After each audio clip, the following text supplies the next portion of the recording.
नमस्ते, welcome to millennium trade इन्कर्पोरेसन।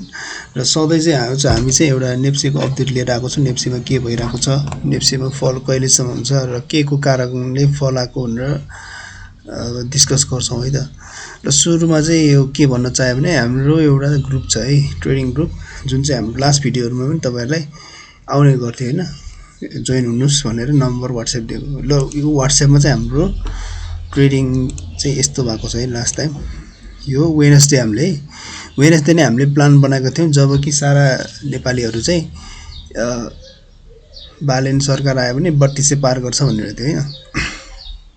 हाम्रो plan के थियो भने 2930 मुनि आए हामी चाहिँ ट्रेडिङ स्टकहरू सबै है, ट्रेडिङ स्टकहरू सबै हामी चाहिँ एक्जिट हुन्छौँ भनेर यहाँ 2930 मा एउटा मार्क राखेको थियौँ है। नयाँ इन्ट्री, न्यू इन्ट्री पनि गरेको थियो हामीले, न्यू इन्ट्री पनि स्टप लस गराउँछौँ भनेर। र थर्सडेमा पनि हामीले त्यही मेसेज थियो र चार्ट हेरेर स्टप लस गर्नु भनेको थियो। अनि सन्डे जुन बेला नयाँ मन्त्रीमण्डल गठन भयो नि, त्यो बेला त हामीसँग अलमोस्ट जेरो स्टक थियो है। सो त्यसैले 2-4 हजार पैसाको ख्याल नगरौँ, यसो मेन्टरहरूलाई हामीलाई जब हुन्छ भने आउनुहोस् है, दिनुहोस्, एउटा मौका दिनुहोस् होला है त। ल हेर्नु त यता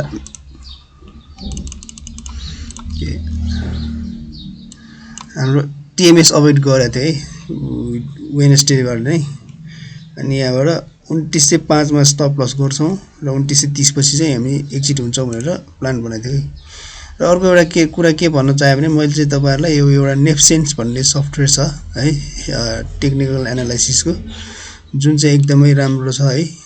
नेप्सेन्स सबैले यसरी ट्राई गर्न सक्नुहुन्छ।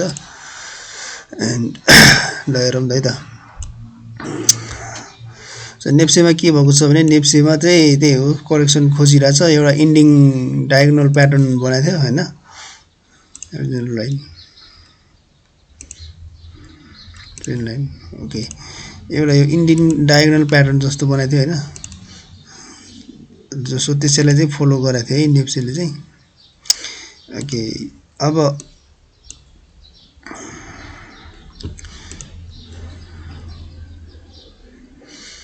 यतिलाई रिप्ले गरेर हेरौँ भने होइन, यतिलाई रिप्ले गरेर हेऱ्यौँ भने हामीले हेर्दा इन्डिङ डायगोनल थियो है,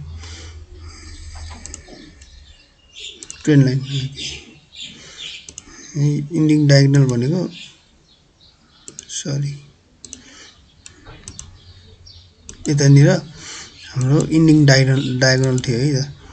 यहाँ भनेको अब लगभग सकियो भनेको टाइपको थियो है। अब ल हेरौँ अब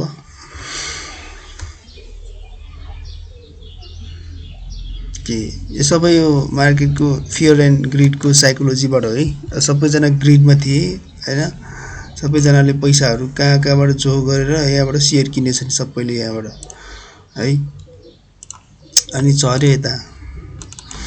अहिले चाहिँ हामी एउटा अर्डर ब्लकमा छौँ होइन। अर्डर ब्लक भनेको जहाँ चाहिँ बायरहरू एकदम एक्टिभ हुने जोनमा छौँ है त। एन्ड त्यो भन्दा पनि एउटा चाहिँ अब हामी कति धेरै डिस्काउन्टेड जोनमा छौँ हेर्नु, प्राइस रेन्ज अलमोस्ट 282%, 10% घटेको छ है नेप्से 10% घटेको रहेछ। एन्ड बियर मार्केट कहिले सुरु हुन्छ भनेर थियो होइन एकजना मान्छेले। बियर मार्केट कहिले सुरु हुन्छ, जब नेप्से 20% र मुनि तल जान्छ तब बियर हो है। त्यो भनेको 2364। अहिलेलाई चाहिँ हामी कहाँ बियर मान्न सक्छौँ भने यो रिसेन्ट हाम्रो सपोर्ट थियो नि, त्यसैले चाहिँ हामी बियर मार्केट मान्न सक्छौँ है त। यहाँनिर 2495। सो यो जुन फल आइरहेको छ अब कतिसम्म होला, अर्डर ब्लक यही छ, यहीबाट ट्याप गरेर माथि गयो भने छुट्टै कुरा हो होइन। नेक्स्ट सब अर्डर ब्लक चाहिँ 2576 सम्म छ है, त्यहाँ छ। अनि अर्को एउटा चाहिँ के रहेछ भने अहिले चाहिँ एमएससिडी नै एकदम सेल कलमा रहेछ है एमएससिडी। त्यसो भएर मासिक साइकोलोजी नै एकदम सेलिङमा गइरहेछ है। सो अहिले चाहिँ अब भोलि नै रिभर्सल चाहिँ एक्सपेक्ट गर्न सकिँदैन है, किनभने जुन हिसाबको यो क्यान्डलहरू बनेको छ नि तपाईँको त्यो एक्सट्रिम के भन्छ सेल अफ क्यान्डल हो है, सेल अफ क्यान्डल हो है। अब हाम्रो एक्जिट कहाँ थियो त, हाम्रो एक्जिट यहाँ थियो है 2900 मा त हाम्रो पोर्टफोलियो खाली नै थियो। त्यही भएर हामीलाई चाहिँ हाम्रो ग्रुपमा आउनुहोस् भनेर चाहिँ म भन्न चाहे तपाईहरुलाई, ट्राई गर्नुहोस् के छ भनेर, मन परेन भने फर्किनुहोस्। एन्ड अब फिबो लगाएर हेरौँ है, फिबो लगाएर हेरौँ यहाँबाट। फिबोनाचीमा पनि ठ्याक्कै 0.6 गोल्डन जोनमै छ है यहाँतिर। ओके, अनि यहाँबाट गोल्डन जोनमा छ। त्यही भएर अब एउटा आश चाहिँ के छ भने यहाँनिर आएर मार्केट चाहिँ अब साइडवेज खेल्न सक्छ भन्ने एउटा सानो आश छ है। त्यही हो। अनि अब बाइङ गर्ने जोन कहाँ छ भन्दाखेरि यहीबाट बाइङ गर्ने हो कि अबको बाइङ भनेको यहीबाट 10 किता 20 किता 30 किता अब यहीबाट बाइङहरु सुरु गर्ने हो। एज अ स्मार्ट ट्रेडरले गर्ने यही हो है। अब चार्टहरुमा जाउँ है त। चार्टहरुमा जाँदाखेरि अब रिसेन्ट फल आएको चार्ट चाहिँ एनआरआईसी रहेको छ है। एनआरआईसी ले नै मार्केट गाइड गरेको छ कुनै हदसम्म। जब जब एनआरआईसी घट्छ तब तब मार्केट चाहिँ एकदम भोलाटाइल हुने गर्छ है त। किनभने पछि जब जेनजी आन्दोलन यहाँ थियो हैन, सेप्टेम्बर 4 24 सेप्टेम्बरमा जेनजी आन्दोलन भयो। जब यहाँनिर मार्केट खुल्यो, मार्केट खुलेपछि एनआरआईसी एकदम भोलाटाइल भएर एकदम मार्केट जेनजी आन्दोलनमा एनआरआईसी लगभग 26% घटाएको चाहिँ यो रेन्जमा चाहिँ नेप्से कति घटाएको थियो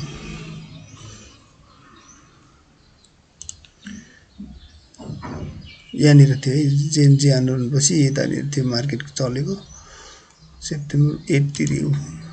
सो नेप्से त घट्दै थियो है एनआरआईसी घटेपछि। अनि यहाँ पनि सेम है, एनआरआईसी घटेपछि नेप्से घटाएको छ।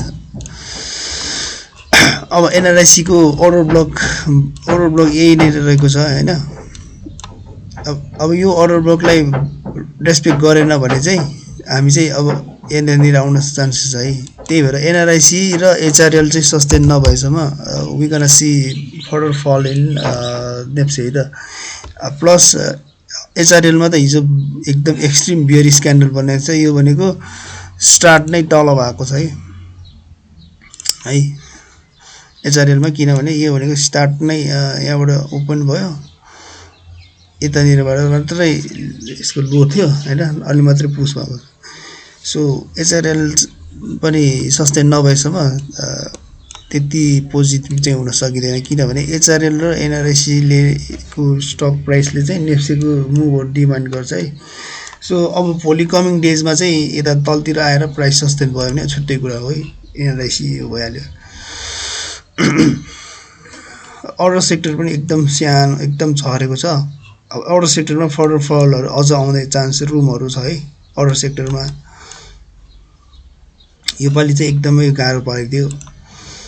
फाइनान्स सेक्टरमा पनि बाइङ जोनहरु आउँदैछ। अब चाँडै बाइङहरु चाहिँ नगर्नु होला। अब चाँडै तलतिर बाइहरु पाउनुहुन्छ है त।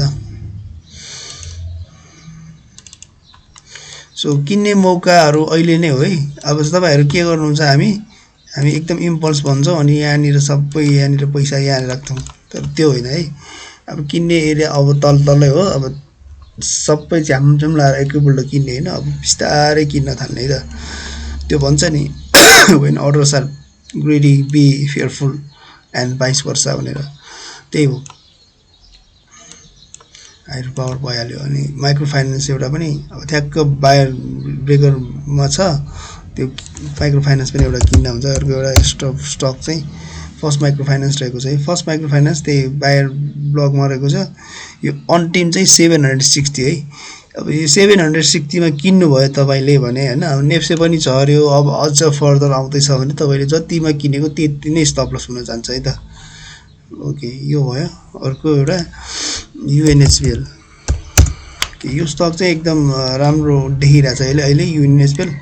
यो क्यापिटल म्याक्स को होल्डिङ छ यसको युएनएचपीएल मा। अब ए हो, यसमा पनि अब इन्ट्री लिन सक्यो भने तपाईले